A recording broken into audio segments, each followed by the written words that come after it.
මේ තාත්තා දිහා බලන්න. බිරිඳ දාලා ගිහිල්ලා රස්සාවක් නැහැ. ගියක් දොරක් නැහැ. ලෝකයේ මෙයාට කිව්වේ අසාර්ථක අනාථයෙක් කියලා. ඒත් හරියටම අවුරුදු 5කට පස්සේ මෙන්න මේ තාත්තා තමන්ගෙම ෆෙරාරි එකකින් බහිනෝ. කොහොමද අන්නයා මෙන්න මේ ගේම ගැහුවේ කියලා මේ වීඩියෝ එකෙන් කතා කරමු. කතාව පටන් ගන්න මෙන්න මෙහෙම. මේ නත්තල් කාලේ හැම තැනම ලයිට් පත්තු වෙනවා, මිනිස්සු කේක් කපනවා. ඒත් මේ තාත්තා ඉන්නේ එයාගේ පොඩි පුතා එක්ක පාරේ. එයාට යන්න ගයක් නැහැ, කන සල්ලි නැහැ. එදා රෑ මේ තාත්තා එයාගේ අවුරුදු 2ක් වයස පොඩි පුතාව උස්සගෙන කෝච්චි ස්ටේෂන් එකක පොදු වැසිකිළියකට යනවා. පුතා අහනවා තාත්තේ අපි මේ කොහෙද යන්නේ කියලා. තාත්තා බොරුවට කිව්වා අපි යන්නේ ගුහාවකට. අපි දැන් ඩයිනෝසර්ලා එක්ක හැංගෙමු කියලා. එදා රෑ මුළු ලෝකෙම නත්තල් සමරද්දී මේ තාත්තා වැසිකිළියේ බිම වාඩි වෙලා පුතාව උකුලේ තියාගෙන නිදා ගන්නවා. එළියෙන් මිනිස්සු දොරට ගහනවා පුතා ඇහැරෙයි කියලා. තාත්තා පුතාගේ කන් දෙක තද කරගෙන කඳුළු හංගගෙන හිටියේ. මේ කතාව අහන ඔයාගෙන් මම සංවේදී ප්‍රශ්නයක් අහන්නද? ඔයාගේ දරුවා නැත්නම් ඔයාගේ පවුල වෙනුවෙන් මේ වගේ කැපකිරීමක් කරන්න ඔයාට පුළුවන්ද?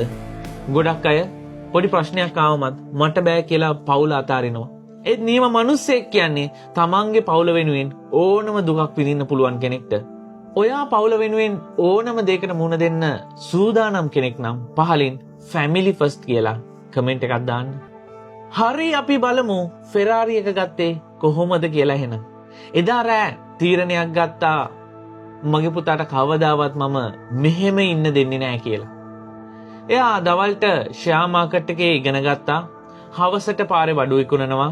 රෑට අනාථ නිවාසවල නිදාගත්තා. එයාට තිබුණේ එකම එක කෝට් එකයි. ඒක ඇඳගෙන එයා හැමදාම වැඩට ගියා. ඒ කැපකිරීමේ ප්‍රතිඵලය මොකක්ද? එදා ටොයිලට් එකක නිදාගත්තේ තාත්තා අවුරුදු ගානකට පස්සේ ඩොලර් මිලියන ගානක බිස්නස් එකක් හැදුවා. දැන් ඔයා දන්නවා මෙන්න මේ කෙනා කවුද කියලා. The Pursuit of Happiness කියන ෆිල්ම් එකක් ගැහුවා. අන්න ඒ සත්‍ය කතාවේ අයිතිකාරු ක්‍රිස් ගාර්ඩනර් තමයි මෙන්න මේ කෙනා. මේ නත්තලේදී ඔයාට දරුවට ලොකු තෑගි දෙන්න සල්ලි නැතුව ඇති. ඒත් මතක තියාගන්න ඔයා දරුවා වෙනුවෙන් අතහරින්නේ නැතුව කරන සටන තමයි ඔයාට දෙන්න පුළුවන් වටිනාම තෑග්ග.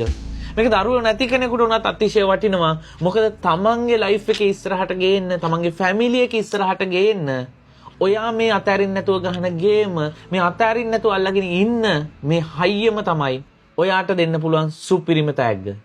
ජීවිතයේ දිනන ගැම්ම ගන්න අපිව ෆලෝ කරලා තියාගන්න. මම ඇලන් ඩේවින්ද. එච්චරයි.